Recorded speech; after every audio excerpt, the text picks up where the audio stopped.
Hello, എല്ലാവർക്കും നമസ്കാരം. അപ്പോൾ ഇതാ പുറത്തൊക്കെ നല്ല വെളിച്ചമൊക്കെ ആയിട്ടുണ്ട്. നമ്മൾ മുറ്റമൊക്കെ തൂത്ത് വൃത്തിയാക്കി. അതിനുശേഷം ദാണ്ടെ പുറത്ത് മാത്രമല്ല അടുക്കളയിലും വെളിച്ചമാക്കിയിട്ടുണ്ട്. അടുപ്പൊക്കെ കത്തിച്ചു. ഇനി ഇതാ നമ്മളെ കാത്ത് കുറച്ച് പേര് നീരാട്ടിനായിട്ട് കിടക്കുന്നുണ്ട്. ഇവരെ ഇനി കുളിപ്പിച്ച് വൃത്തിയാക്കി എടുക്കണം. ആ ഒരു ജോലിയുണ്ട്. പിന്നെ നമ്മളിന്ന് കുറച്ച് പയർ ആണ് ഇന്ന് എടുത്തിട്ടുള്ളത് കേട്ടോ. അതൊരു തോരൻ വയ്ക്കാൻ വേണ്ടിയിട്ടാണ്. ഇത് പിടിപ്പയറെന്നാണ് ഞങ്ങളിവിടെയൊക്കെ പറയുന്നത് കേട്ടോ. നിങ്ങളിവിടെ എങ്ങനെയാണ് പറയുന്നത് എനിക്കറിയില്ല. ചിലയിടത്ത് പച്ചപ്പയറെന്നാണ് പറയുന്നത്. അപ്പോൾ അതിന് മുമ്പായിട്ട് എനിക്ക് കുറച്ച് കുറുക്കുണ്ടാക്കാനുണ്ട്. കുഞ്ഞിന് റാഗി വെച്ചിട്ടാണ് ഞാൻ കുറുക്കുണ്ടാക്കുന്നത് കേട്ടോ. സാധാരണ എല്ലാവരും ഈ പാക്കറ്റിലൊക്കെ വാങ്ങിക്കുമ്പോൾ അതിൻ്റെ ഈ തോടോടുകൂടി ആയിരിക്കും. അത് സത്യം പറഞ്ഞാൽ കുഞ്ഞുങ്ങളൊന്നും കഴിക്കാൻ സാധ്യത കുറവാണ്. നമുക്ക് തന്നെയാണെങ്കിലും എടുത്തു കഴിയുമ്പോൾ ഒരു വല്ലാത്തൊരു അരുചിയാണ്. ഇതിങ്ങനെ തലേദിവസം വെള്ളത്തിലിട്ട് അത് പിറ്റേ ദിവസം അരച്ചിട്ട് ഒരു അരിപ്പ കൊണ്ട് അരിച്ചെടുത്ത് കഴിയുമ്പോൾ അതിൻ്റെ തോട് വേറെയും അതിൻ്റെ ആ ഒരു പൗഡർ പോലുള്ള സംഭവമായിട്ട് കിട്ടും.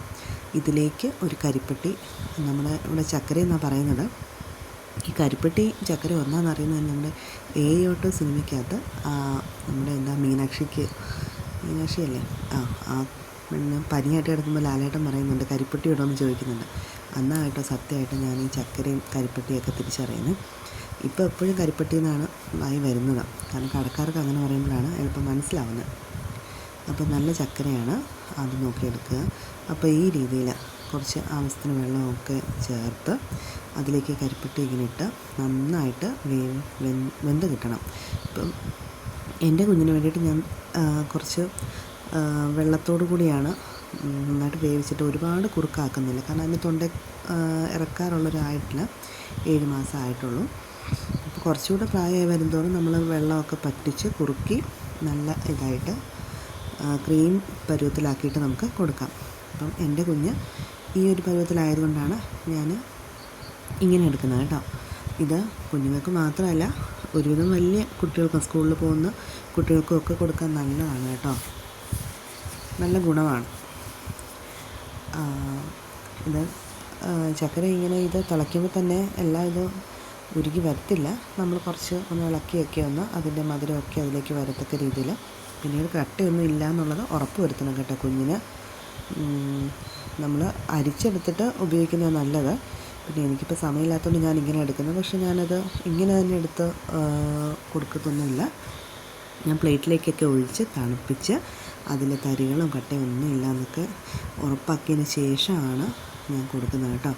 നന്നായിട്ട് ഇളക്കി യോജിപ്പിച്ച് കുറുക്കാക്കി കുഞ്ഞിനാക്കിയിട്ടുണ്ട്. കുഞ്ഞിൻ്റെ കാര്യം ഒന്ന് ആക്കി വെച്ച് കഴിഞ്ഞാൽ പിന്നെ പെട്ടെന്ന് അതെന്തെങ്കിലും ഒന്ന് കരയുകയോ വിശക്കുകയൊക്കെ ചെയ്യണമെങ്കിൽ നമുക്ക് കൊടുക്കാം. പിന്നെ മീൻ വെട്ടലൊക്കെ ഉള്ളത് കാരണം നമുക്ക് ഇരുന്ന് കഴിഞ്ഞാൽ ഭയങ്കര ബുദ്ധിമുട്ടാണ്. കൈയൊക്കെ കഴുകാനും കുളിക്കാനും ഒക്കെ കുറച്ച് താമസം എടുക്കും. അപ്പം അതിനു മുമ്പ് കുഞ്ഞിനുള്ളതൊക്കെ ഒന്ന് ആക്കി വെച്ചിട്ട് നമുക്ക് അടുക്കളയിലെ ബാക്കിയുള്ള കാര്യങ്ങളൊക്കെ ചെയ്ത് കഴിഞ്ഞാൽ ജോലികളൊക്കെ അങ്ങ് എളുപ്പമായിട്ട് നടക്കും.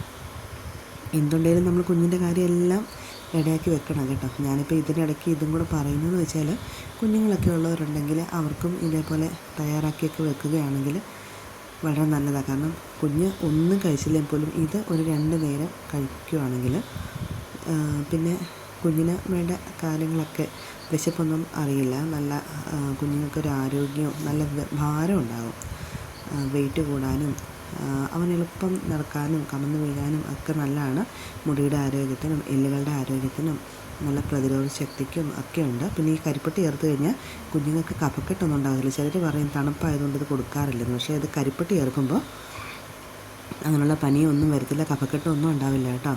അയണും ശരീരത്തിൽ കിട്ടുകയും ചെയ്യും. അപ്പോൾ അതൊക്കെ പോട്ടെ. ഞാനിപ്പം ഇത് കഴിഞ്ഞിട്ട് പയറൊക്കെ നന്നായിട്ട് അരിഞ്ഞെടുത്തിട്ടുണ്ട്. ഇതൊരു പിടിയായിട്ട് നമ്മുടെ കയ്യിൽ പിടിച്ചിട്ട്, പിടിപ്പയറെന്നാണ് കേട്ടോ ഞാൻ പറയുന്നത്. എന്ന് വെച്ചാൽ നമ്മുടെ ഒരു കയ്യിൽ പിടിയായിട്ട് ഒതുങ്ങുന്ന രീതിയിലാണല്ലോ ഇത് അരിഞ്ഞെടുക്കുന്നത്. അതുകൊണ്ടാണ് അങ്ങനെ പറയുന്നതെന്ന് തോന്നുന്നു കേട്ടോ. ചിലർക്കിനെ പച്ചപ്പയറെന്നല്ലേ പറയുന്നത്. അപ്പോൾ നമ്മുടെ മീൻ താണ്ട നീരാട്ടമൊക്കെ കഴിഞ്ഞിട്ട് അവനെ ഒന്ന് കുളിപ്പിച്ച് സുന്ദരനാക്കി കഷ്ണിച്ച് എടുത്തിട്ടുണ്ട് കേട്ടോ. അപ്പം ഞാൻ ഇങ്ങനെയാണ് കേട്ടോ മീൻ ചട്ടിയിൽ മീനൊക്കെ നല്ലതായിട്ട് കഴുകി വൃത്തിയാക്കി വിനാഗിരിയിൽ കഴുകിയിട്ട് അടുക്കി കുടംപുളിയും ഉപ്പും കറിവേപ്പിലയൊക്കെ ഇടും. അതിൻ്റെ ഇടയ്ക്ക് നമ്മുടെ ചോറ് ആയിട്ടുണ്ട്. പിന്നെ മീൻകറി വയ്ക്കാനുള്ള മുളക് ചൂടാക്കുകയാണ്. ഒരല്പം കടുകും ഉലുവയും ചൂടായി കഴിയുമ്പോഴത്തേക്ക് ഇഞ്ചിയും വെളുത്തുള്ളിയും പച്ചമുളകും ഒരു 3-4 കറിവേപ്പിലയും കൂടെ ഇട്ടിട്ടാണ് ഞാനിന്ന് ചൂടാക്കുന്നത്. ഒരുപാടങ്ങ് മൂത്ത് വരണ്ട, എന്നാൽ അതിൻ്റെ പച്ചമണം പോകണം. അതിലേക്ക് കുറച്ച് ഉലുവ, ഞാൻ ഉലുവാപ്പൊടി ഒന്നും ചേർക്കുന്നില്ല, കാരണം ഇതിൽ ഉലുവ നമ്മൾ വറുത്ത് ചേർക്കുന്നുണ്ടല്ലോ. അപ്പം മുളകും 1 സ്പൂൺ മല്ലിപ്പൊടിയും കൂടെ ചേർത്തിട്ടുണ്ട് കേട്ടോ. ഇവിടെ സാധാരണ അങ്ങനെ മല്ലിപ്പൊടി കുറവാണ് പത്തനംതിട്ടക്കാർക്ക്. അപ്പം ഞാൻ എന്തായാലും നന്നായിട്ട് വറുത്തെടുത്തിട്ടുണ്ട്. ഇത് വറുത്തെടുത്ത് കഴിഞ്ഞ് ഇതുപോലെ ഞാൻ ചേർക്കുകയില്ല. ഞാനിത് നന്നായിട്ട് മൂത്തതിന് ശേഷം അരകല്ലിൽ വെച്ച് നന്നായിട്ട് അരച്ചെടുക്കും കേട്ടോ. മിക്സിയിൽ അരച്ചെടുത്താലും മതി, ഞാൻ അരകല്ലിലാണ്. പണ്ട് ഈ മുളക് മല്ലിയൊക്കെ ചൂടാക്കി കല്ലിൽ വറുത്തെടുക്കുമ്പോൾ ഒരു പ്രത്യേക ടേസ്റ്റ് അല്ലേ. ഇത് എൻ്റെ അമ്മയുടെ ചേച്ചി, അതായത് വല്യമ്മ ഈ രീതിയിലാണ് വെക്കുന്നത് കേട്ടോ. എൻ്റെ കുട്ടിക്കാലത്ത് എപ്പോഴോ വെക്കേഷന് അവിടെ പോയി നിന്നപ്പോൾ നമ്മുടെ വീട്ടിൽ സാധാരണ ഉണ്ടാക്കുന്നതിനെക്കാട്ടിൽ കുറച്ചുകൂടി ഒരു വ്യത്യാസമുള്ളൊരു മീൻകറി എൻ്റെ ശ്രദ്ധയിൽപ്പെട്ടു. അപ്പം വല്യമ്മ ഉണ്ടാക്കുന്നത് നോക്കുമ്പോൾ വല്യമ്മ ഇതേ രീതിയിലാണ് ഇഞ്ചി വെളുത്തുള്ളിയൊക്കെ മുളകുമൊക്കെ ചൂടാക്കിയിട്ട് അത് ഒന്നും കൂടെ കല്ലിൽ വെച്ച് നന്നായിട്ട് ഒരു സ്പൂൺ വെള്ളം ചേർത്ത് നല്ല പേസ്റ്റായിട്ട് അരച്ചിങ്ങെടുക്കും. അരച്ചെടുത്തിട്ട് ഇത് പിന്നീട് ചേർത്ത് കഴിയുമ്പോൾ ഉണ്ടല്ലോ, നമ്മുടെ കറിയിൽ കുറുകിയിരിക്കും. നമ്മുടെ കറിയുടെ ചാറിൽ കുടംപുളിയും കറിവേപ്പിലയും മാത്രമേ കാണുകയുള്ളൂ കേട്ടോ. നല്ല നിറവുമാണ്, നല്ല മണവുമാണ്. ഇത് കണ്ടത് ചേർത്ത് കഴിഞ്ഞിട്ട് തവിയിട്ടൊന്നും ഇളക്കേണ്ട കാര്യമില്ല. ഞാനിപ്പോൾ വീഡിയോ പിടിക്കുന്നതുകൊണ്ടാണ് നിങ്ങളെ കാണിക്കാൻ വേണ്ടി ചെയ്തതാണ്. ചട്ടി ഒന്ന് ഇളക്കി ചേർത്ത് എടുക്കേണ്ട ആവശ്യമേ ഉള്ളൂ. ഇങ്ങനെ ചേർത്തിട്ട് ഒന്ന് വെച്ച് നോക്കണം കേട്ടോ. നല്ല ടേസ്റ്റാണ്, നല്ല കുറുകിയിരിക്കും. സാധാരണ വെക്കുന്നതിനേക്കാൾ നന്നായിട്ടാണ്. അപ്പോൾ നമ്മുടെ ചോറ് ശരിയായിട്ടുണ്ട്. ഇനി നമുക്ക് മോര് കാച്ചണം. മോരൊന്ന് ഉണ്ടാക്കാൻ നേരത്ത് ഞാൻ ഉണ്ടാക്കുന്ന രീതി പറഞ്ഞുതരാം. ഞാൻ ഈ ഒരു ഭരണിക്കകത്താണ് തൈര് ഒഴിച്ച് വെക്കുന്നത്. തലേദിവസം ഒഴിച്ച് വെക്കും. ഒരു തുണ്ട് ഇഞ്ചി ചതച്ചതും ഒരു നാരകത്തിൻ്റെ ഇലയും കൂടെ ഇട്ട് ഞാൻ വെക്കും കേട്ടോ. കാരണം നമ്മൾ അങ്ങനെ ഇട്ട് വെച്ച് കഴിയുമ്പം പിറ്റേ ദിവസം അതെടുത്ത് ഇങ്ങനെ കൂട്ടി യോജിപ്പിക്കുമ്പം വല്ലാത്തൊരു ഗന്ധവും ഒരു ടേസ്റ്റും ഒക്കെയാണ്. ആ നാരകത്തിൻ്റെ ഇലയൊക്കെ ഇങ്ങനെ അതിലേക്ക് ആയിട്ട്. നാരകം എന്ന് പറയുമ്പോൾ ചെറുനാരകമോ എന്ത് നാരകത്തിൻ്റെ ആണെങ്കിലും എൻ്റെ ഇവിടെ ഗണപതി നാരകവും കമ്പിളി നാരകവും ഒക്കെ ഉള്ളത്. ചെറുനാരകത്തിൻ്റെ ഇല കുറവാണ്. എന്തെങ്കിലും ഒരു നാരകത്തിൻ്റെ ഇല ഇങ്ങനെ ഇതുപോലെ ഇട്ട് വെച്ചിട്ട് ആ മോര് ഉപയോഗിക്കുകയാണെങ്കിൽ ഒരു പ്രത്യേക രുചിയാണ് കേട്ടോ. നിങ്ങൾ ഇനി അങ്ങനെയും തയ്യാറാക്കി നോക്കണേ. ഞാനിപ്പോൾ ഇതേപോലെ ചെയ്തിട്ടുണ്ട്. അത് നന്നായിട്ട് ഇളക്കി അടിച്ച് മിക്സ് ചെയ്ത് വെച്ചിട്ടുണ്ട്. ഇനി നമുക്ക് ഇതിനെ കടുക് താളിക്കാം. അപ്പം ഒരു ചീനിച്ചട്ടി എടുത്ത് നമ്മൾ സാധാരണ എപ്പോഴും പറയുന്നത് പോലെ തന്നെ എണ്ണ ഒഴിച്ച് അതിലേക്ക് ഉലുവായും ഒക്കെയാണ് ചേർക്കുന്നത്. ഞാൻ പറഞ്ഞിട്ടുണ്ട്, പച്ചക്കടുക് അരച്ച് ചേർക്കും. ഇതിന് നാരകത്തിൻ്റെ ഇല ഇടുന്നതുകൊണ്ട് കടുക് ഇട്ടില്ലെങ്കിലും കുഴപ്പമൊന്നുമില്ല. ഈ പച്ചക്കടുക് മിക്കതിലും ഈ മീൻകറിക്കും മോരിനും ഒക്കെ ഈ പച്ചക്കടുക് ചേർക്കാനുള്ള കാരണം എന്ന് വെച്ചാൽ ഈ കടുക് ഫംഗസുകളെ അകറ്റി നിർത്തുമെന്നാണ് പറയുന്നത്. ഫംഗസ് അതായത് പൂപ്പൽ ഉണ്ടാകാതിരിക്കാൻ വേണ്ടിയിട്ടാണ്. മോര്, മീൻകറി ഇതൊക്കെ പൂത്ത ടേസ്റ്റ് വ്യത്യാസം വരാതിരിക്കാനും അണുബാധ ഉണ്ടാകാതിരിക്കാനാണ് കേട്ടോ ഈ കടുക് ചേർക്കുന്നത്. നമ്മുടെ ഭക്ഷണത്തിൽ പലപ്പോഴും ഈ ചേർക്കുന്നതൊക്കെ തന്നെ മരുന്നുകളും അത് കേടാകാതിരിക്കാനുള്ള കാര്യങ്ങളും ഒക്കെ തന്നെയാണ് കേട്ടോ. ഈ മഞ്ഞൾപ്പൊടി ആണെങ്കിലും കടുകൊക്കെ ആണെങ്കിലും. അപ്പോൾ നമ്മുടെ തോരനുള്ളത് ഇതായിട്ട് കടുക് താളിച്ച് അതിലേക്കിട്ട് നന്നായിട്ട് ഇളക്കി ഒന്ന് യോജിപ്പിക്കുകയാണ് കേട്ടോ. ഇതിന് ഞാൻ ആദ്യം ഒത്തിരി ജീരകം കൂടെ ചേർക്കുന്നുണ്ട് കേട്ടോ. കാരണം എന്ന് വെച്ചാൽ ഞാൻ തേങ്ങ അരയ്ക്കുമ്പോൾ അതിൽ ജീരകം ചേർത്താണ് അരയ്ക്കുന്നതെങ്കിൽ ഈ പയറിൻ്റെ ഒരു പച്ചച്ചൊവ എനിക്ക് അത്ര അങ്ങോട്ട് ഇഷ്ടമല്ല കേട്ടോ. അതുകൊണ്ടാണ്. അങ്ങനെയൊക്കെ ഉണ്ടെങ്കിൽ നമുക്ക് ആദ്യം ഒരിത്തിരി ഞാൻ ഈ അവിയലിനും പയറ് തോരനും ഒക്കെ താളിക്കുമ്പോൾ ഇതേപോലെ ജീരകവും കൂടെ ഇട്ട് വെക്കാറുണ്ട് കേട്ടോ. അരപ്പിൻ്റെ കൂടെ അല്ലാതെ കടുക് താളിക്കുമ്പോൾ. കാരണം ആ എണ്ണയ്ക്ക് അപ്പോഴത്തേക്കും ആ ജീരകത്തിൻ്റെ ഫ്ലേവർ ഇങ്ങനെ എടുത്ത് നിൽക്കും. അപ്പോൾ ഇതൊക്കെ എൻ്റെ കുറച്ച് ശീലങ്ങളാട്ടോ. നിങ്ങൾക്ക് ഇഷ്ടമാണെങ്കിൽ മാത്രം ചെയ്താൽ മതി.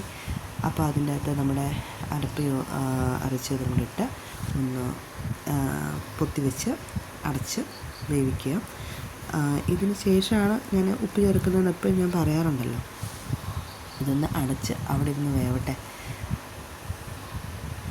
അപ്പോഴത്തേക്ക് കുറച്ച് നേരം കഴിഞ്ഞ് തുറന്ന് നോക്കുമ്പോൾ അത് അത്യാവശ്യം വെന്തിട്ടൊക്കെ ഉണ്ട്. ഞാൻ ഒരു 2 സ്പൂൺ വെള്ളം ഞാൻ ഇതിൻ്റെ അകത്ത് ഇട്ടിച്ചിട്ടുണ്ട് കേട്ടോ, അത്രയേ ഉള്ളൂ. ബാക്കിയെല്ലാം സിമ്മിലിട്ട് ആവിയിൽ തന്നെ വെന്തതാണ്. അപ്പോൾ തോരൻ തയ്യാറായി. നമ്മുടെ മീൻ കറി ശരിയായിട്ടുണ്ട് കണ്ടോ. നമ്മൾ ഈ അരച്ച് യോജിപ്പിക്കുമ്പോൾ നമ്മുടെ സാധാരണ മീനിൻ്റെ ചാറ് പോലെയല്ല കണ്ടോ.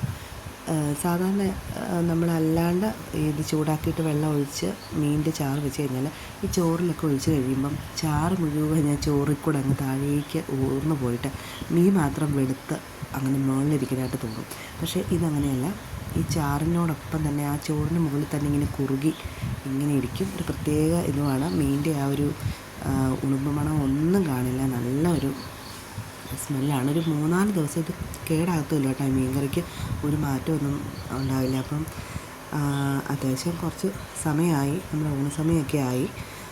അപ്പോൾ ഇന്ന് തന്നെ നല്ല ഒരു എരിവുള്ളൊരു മീൻ കറി, അതുപോലെ തന്നെ നാരകത്തിൻ്റെ ഇലയൊക്കെ ഇട്ട് വെച്ച് ഉണ്ടാക്കിയ തൈരും ഒക്കെയാണ്. ഈ തൈരിനകത്ത് ഞാൻ പച്ചമുളക് ചേർത്തില്ലെന്ന് ചിലർക്ക് തോന്നിക്കാണും. ഇതിൻ്റെ അകത്ത് ഞാൻ പറയാൻ മറന്നതാണ്. ഇതൊക്കെ ഇങ്ങനെ ചേർത്തതിന് ശേഷം ഞാൻ പച്ചമുളക് മൂടി ചെത്തിയിട്ട് അത് ഒരിത്തിരി വെള്ളത്തിൽ വേവിച്ച് ചേർത്തിട്ടുണ്ട്.